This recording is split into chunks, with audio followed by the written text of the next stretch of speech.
एक फौजी की जिंदगी त्याग, कर्तव्य और संघर्ष की कहानी होती है। उसकी वीरता सरहद पर दुश्मनों से लड़ते हुए दिखती है, लेकिन उसके पीछे एक और जंग चलती रहती है, उसके परिवार की, खासकर उसकी पत्नी की। यह कहानी एक ऐसे ही फौजी की है जो देश की रक्षा के लिए तैनात है, और उसकी पत्नी जो घर पर अकेले उसकी गैर मौजूदगी में हर मुश्किल का सामना करती है।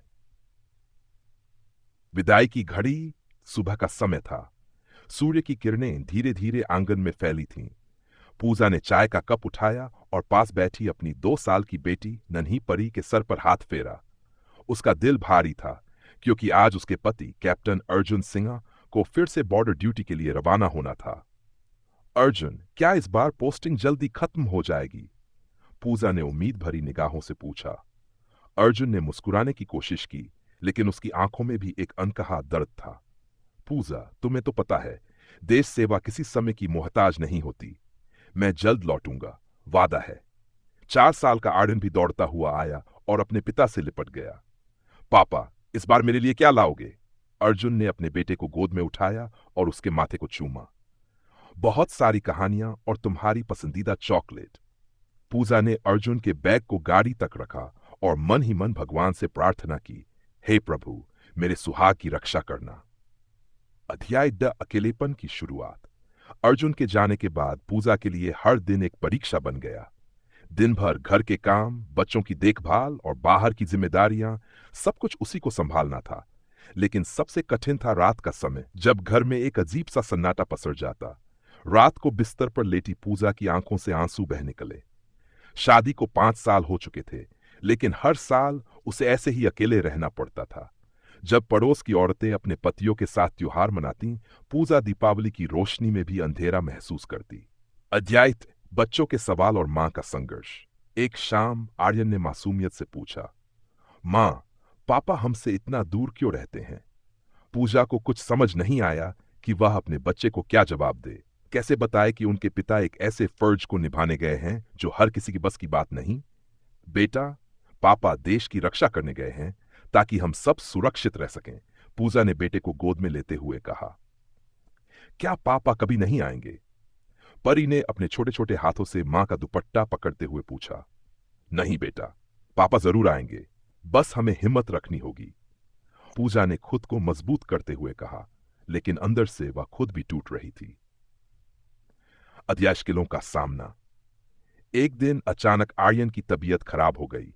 तेज बुखार था और डॉक्टर के पास जाना जरूरी था, लेकिन घर में कोई मदद करने वाला नहीं था। पूजा ने किसी तरह रिक्शा बुलाया और बच्चे को अस्पताल ले गई।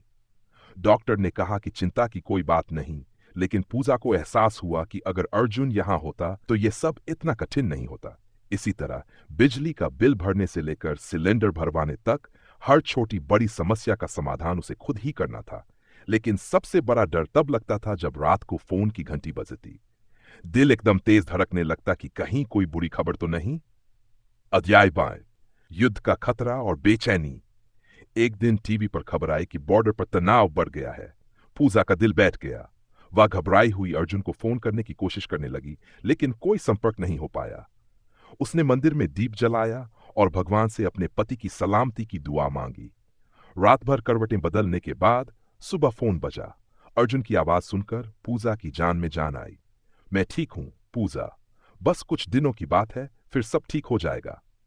पूजा की आंखों में आंसू आ गए, लेकिन उसने अपनी आवाज को मजबूत बनाकर कहा, तुम अपना ध्यान रखना अर्जुन, हम सब तुम्हारा इंतजार कर रहे हैं।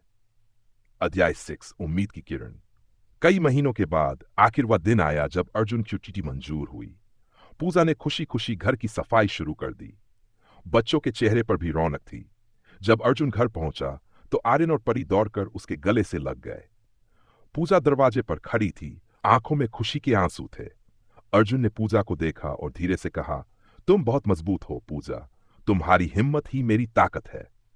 पूजा ने अपने आंसू पोंछे और कहा, बस तुम सही सलामत घर लौटते रहो, यही मेरी सबसे बड़ी खुशी है। निष्कर्ष, एक फौजी की पत्नी होना आसान नहीं होता। उसे हर दिन अकेलेपन, डर और संघर्ष का सामना करना पड़ता है। लेकिन वह सिर्फ एक पत्नी नहीं, बल्कि एक वीरांगना होती है, जो अपने पति के कर्तव्य को समझती है और उसका समर्थन करती है।